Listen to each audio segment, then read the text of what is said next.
ये एक stoichiometry mole concept का क्वेश्चन है जिसमें गलती होने का चांसेस बहुत ज्यादा है। बेसिक सा क्वेश्चन है, एक रिएक्शन दिया हुआ है Fe plus O2 giving rise to FeO plus Fe2O3, Fe और O2 का मोल्स लिखा हुआ है और सवाल है calculate moles of FeO and Fe2O3 formed when the reaction goes to completion. आप अगर चाहें तो अपने कॉन्सेप्ट के अनुसार इस सवाल को पहले कंफर्टेबली सॉल्व कर लो, एक आंसर निकाल लो और फिर देखो कि इसका सॉल्यूशन क्या निकल के आ रहा है और देखना आपका गलती हुआ कि नहीं हुआ। देखो इसमें मैक्सिमम बच्चा जो इस क्वेश्चन को सॉल्व करेगा, जैसे हम क्लास में भी इस सवाल को देते हैं, जब क्वेश्चन बच्चा लोग सॉल्व करता है तो ज्यादातर बच्चा किस तरीके से सॉल्व करेगा, तो रिएक्शन को बैलेंस करेगा। यहां पे Fe है 1, यहां पे 2, यानी कि Fe 3 हो गया तो यहां पे वो लगा दिया 3 स्टोइकियोमेट्रिक कोएफिशिएंट। ऑक्सीजन यहां पर 3 है, यहां पर 1 है, कितना हो गया ऑक्सीजन 4 हो गया और यहां पे 2 लगा देगा तो ऑक्सीजन बैलेंस हो गया। अब वो क्या करेगा, ये बैलेंसिंग हो चुका है और इन दोनों का मोल्स दिया हुआ है तो वो क्या करेगा, लिमिटिंग रिएजेंट निकालेगा इन दोनों में, Fe में और O2 में निकालेगा कि लिमिटिंग रिएजेंट कौन है। ध्यान रखना अभी जो भी चीज हम बता रहे हैं ये तरीका गलत है, इससे जो आंसर निकल के आएगा वो भी गलत है। इसमें लिमिटिंग रिएजेंट निकालने के लिए हम लोग क्या करते हैं, नंबर ऑफ मोल्स को स्टोइकियोमेट्रिक कोएफिशिएंट से डिवाइड करते हैं तो इसका रेशियो हो जाएगा 2.5 डिवाइड बाय 3, इस केस में 1.5 डिवाइड बाय 2 और फिर चेक करेंगे कि इन दोनों में वैल्यू छोटा किसका निकल के आ रहा है। तो ये वाला वैल्यू जो निकल के आ रहा है ये 0.8 से थोड़ा बड़ा है, ये 0.75 है तो ये वाला वैल्यू छोटा निकल करके आया, ये लिमिटिंग रिएजेंट हो गया। आई गेस लिमिटिंग रिएजेंट तो निकालने आप लोगों को आता ही होगा, कैसे निकालते हैं, moles divide by stoichiometric coefficient और जिसका वो रेशियो छोटा होता है वो लिमिटिंग रिएजेंट होता है और इसके अनुसार आप प्लॉट बनाएंगे तो ये अगर 1.5 मोल्स है 2:1 का रेशियो है तो ये वाला बनना चाहिए 0.75 मोल्स। आई गेस ये क्लियर हो रहा होगा और ये 2:1 का रेशियो यहां पर भी ये 1.5 मोल्स है तो ये भी बनना चाहिए 0.75 मोल्स। ठीक है, अगर आप लोग भी इस तरीके से सवाल को सॉल्व करके आंसर निकाले हैं तो ये तरीका गलत है और ये जो आंसर निकल के आया 0.75 मोल्स वो भी गलत है। ये इसलिए गलत है क्योंकि ये रिएक्शन को हम लोग बैलेंस करके सॉल्व किए हैं जबकि ये रिएक्शन को हम लोग बैलेंस कर ही नहीं सकते। अब बोलेंगे सर कैसे नहीं कर सकते, देखिए रिएक्शन तो बैलेंस कर लिए हम लोग, तो इसको थोड़ा सा हम समझाते हैं कि इस रिएक्शन को हम लोग बैलेंस क्यों नहीं कर सकते। देखिए जैसे इस रिएक्शन को वापस से हम लिखते हैं Fe plus O2 giving rise to FeO plus Fe2O3 और हम लोग इसको बैलेंस किए थे, वहां पे Fe 3 हो गया तो यहाँ पे 3 लगा दिए, वहां पे ऑक्सीजन 4 हो गया तो यहाँ पे हम लोग 2 लगा दिए। ठीक है, चलिए फिर से एक बार उस रिएक्शन को लिखते हैं Fe plus O2 giving rise to FeO plus Fe2O3। ठीक है, और कोई बच्चा ऐसा करे कि यहाँ पे 2 लिख दे पहले, अब Fe कितना है 2 और 2 4, यहाँ पे 4 लगा दे और ऑक्सीजन कितना हो गया 2 और 3 5 तो यहाँ पे लगा दे 5/2। अब देखिए गौर से ये भी रिएक्शन बैलेंस हो चुका है फिर से। ठीक है, फिर एक बार लिखते हैं Fe plus O2 giving rise to FeO plus Fe2O3। ठीक है, इस बार आप एक काम करो यहाँ पे 2 लगा दो, तो यहाँ पे 2 लगाएंगे तो Fe कितना हो गया 1 और 4 5 तो यहाँ पे आप लगा दिए 5 और ऑक्सीजन कितना हो गया 3 6 और 1 7 तो यहाँ पे हो गया 7/2। फिर से आप देखिएगा रिएक्शन आपका बैलेंस्ड है। ठीक है, ये भी रिएक्शन बैलेंस्ड है, ये भी रिएक्शन बैलेंस्ड है, ये भी रिएक्शन बैलेंस्ड है, लेकिन तीनों में स्टोइकियोमेट्रिक कोएफिशिएंट का रेशियो अलग अलग है। यहाँ पे 3:2 का रेशियो है, यहाँ पे 4:2.5 का रेशियो है, यहाँ पे 5:3.5 का रेशियो है। अब ये कैसे पॉसिबल है कि एक रिएक्शन को आप बैलेंस कर रहे हैं और सब में स्टोइकियोमेट्रिक कोएफिशिएंट अलग अलग आ रहा है। अगर कोई बच्चा इस तरीके से बैलेंस करेगा तो उसका जो आंसर निकल के आएगा वो अलग आएगा, कोई ऐसे बैलेंस करेगा तो उसका आंसर अलग आएगा, कोई ऐसे बैलेंस करेगा उसका आंसर अलग आएगा। यहां तो हम 3 ही तरीके से बैलेंस किए हैं, इस रिएक्शन को इनफाइनाइट तरीके से बैलेंस कर सकते हैं हम लोग। इनफाइनाइट तरीका का बोलने का मतलब है कि आप ऐसा करो ना, Fe plus O2 giving rise to FeO plus Fe2O3। आप अपने मन से यहां पे कोई भी एक नंबर बैठा दो और यहां पे कोई भी एक नंबर बैठा दो, जो आपको मन करे वो, और उसके अनुसार आप यहां पे स्टोइकियोमेट्रिक कोएफिशिएंट डाल के देखो, ध्यान से बैलेंस कर सकते हैं। आपको जो मन करे इन दोनों स्टोइकियोमेट्रिक कोएफिशिएंट बैठाओ और फिर उसके अनुसार Fe और O2 में स्टोइकियोमेट्रिक कोएफिशिएंट बैठा करके आप बैलेंस कर सकते हैं। सोचिए कितना तरीका है इसको बैलेंस करने का। सो बेसिकली ये रिएक्शन अगर अनबैलेंस्ड फॉर्म में दिया है तो आप इसको बैलेंस करके नहीं सॉल्व कर सकते, because there is no unique method of balancing it. 100 बच्चा 100 अलग अलग तरीका बैलेंसिंग का, 100 अलग अलग answer, which is practically not possible.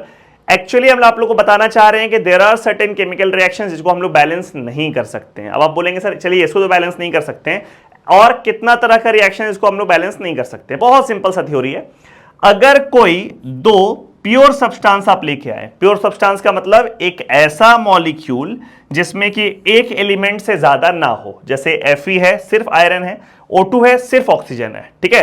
CO2 is not pure, ध्यान रखना, CO2 इज नॉट प्योर, ठीक है। कैसा होना चाहिए? ए प्योर सब्सटेंस, यानी कि एक मॉलिक्यूल ऐसा जिसमें कि उस एलिमेंट के अलावा और कुछ ना हो, ठीक है। अगर हम लोग ऐसा दो लेकर के आए हैं प्योर सब्सटेंस और उसको कंबाइन करके दो या दो से ज्यादा कंपाउंड हम लोग बना पा रहे हैं, तो वो रिएक्शन को हम लोग बैलेंस नहीं कर पाएंगे, ठीक है। जैसे Fe plus O2 giving rise to FeO plus Fe2O3, sulphur plus O2 giving rise to sulphur dioxide plus sulphur trioxide, ठीक है। और भी बहुत सारा रिएक्शन है, copper plus O2 giving rise to CuO plus Cu2O, ठीक है। Fe plus sulphur giving rise to FeS plus FeS2। इस तरह का कोई भी रिएक्शन को हम लोग बैलेंस करके सॉल्व नहीं कर सकते। चलिए, ये तो क्लियर हो गया कि किस किस रिएक्शन को हम लोग बैलेंस नहीं कर सकते। अगर उसमें से कोई भी रिएक्शन एग्जाम में दे देगा तो जो पहला हम लोग का इंट्यूशन हो रहा है कि हम लोग इसको बैलेंस करें और फिर सॉल्व कर दें, ये काम एग्जाम में नहीं करना, बिकॉज उस तरीके से किया हुआ सॉल्यूशन का आंसर जो भी आएगा वो ऑप्शन में जरूर अवेलेबल होगा, लेकिन वो एक गलत ऑप्शन होगा, ठीक है। और 90% ज्यादा बच्चा वही ऑप्शन को मार्क करके आने वाला है। कैसे बनाएंगे इस सवाल को? उसके लिए एक तरीका होता है, एक थ्योरी होता है, कॉन्सेप्ट होता है POAC। POAC का फुल फॉर्म है प्रिंसिपल ऑफ एटॉमिक कंजर्वेशन। ऐसा कोई भी रिएक्शन जिसको कि हम लोग बैलेंस नहीं कर सकते हैं, उस रिएक्शन को सॉल्व करने के लिए, उसका स्टोइकियोमेट्री या क्वेश्चन को सॉल्व करने के लिए हम लोग अप्लाई करते हैं प्रिंसिपल ऑफ एटॉमिक कंजर्वेशन। बहुत बेसिक सा कॉन्सेप्ट है, इसको अप्लाई करते हैं। जैसे यहां पे देखो, हम अगर लगाना चाहें POAC ऑन Fe, ये एटम पे लगता है, ठीक है। POAC ऑन Fe, आयरन पे POAC लगाते हैं। कैसे लिखेंगे? देखो, यहां पे आयरन का एटम कितना है? 1, तो will write 1 into number of moles of Fe equals to, reaction पे तो और Fe कहीं है नहीं, 1 into number of moles of Fe equals to, इसका नंबर ऑफ मोल्स जो बनेगा उसको मान लीजिए N1 और इसका नंबर ऑफ मोल्स जो बनेगा उसको मान लीजिए N2, ठीक है। अब यहां पे आयरन का एटम कितना है? 1, तो again will write 1 into number of moles of FeO, मतलब Fe का number of atoms multiplied by पूरे का नंबर ऑफ मोल्स, ठीक है, जो कि N1 है, ऑब्वियसली हम लोग पुट कर लेंगे अभी, प्लस Fe तो प्रोडक्ट में दो जगह है ना, Fe तो प्रोडक्ट में दो जगह है, एक यहां एक वहां है। अब यहां पे क्या लिखेंगे? Fe के नीचे कौन सा नंबर है? 2, दो एटम है, तो 2 into number of moles of Fe2O3, ये हो गया POAC ऑन Fe, ठीक है। अब POAC ऑन Fe हम लोग लिख चुके हैं इक्वेशन। अब इसमें वैल्यूज खाली हम लोग फटाफट पुट कर देते हैं, जल्दी से इधर पुट करते हैं ना वैल्यू। देखो, यहां पे जब हम लोग वैल्यूज पुट करेंगे इसमें, तो वैल्यूज क्या निकल के आएगा?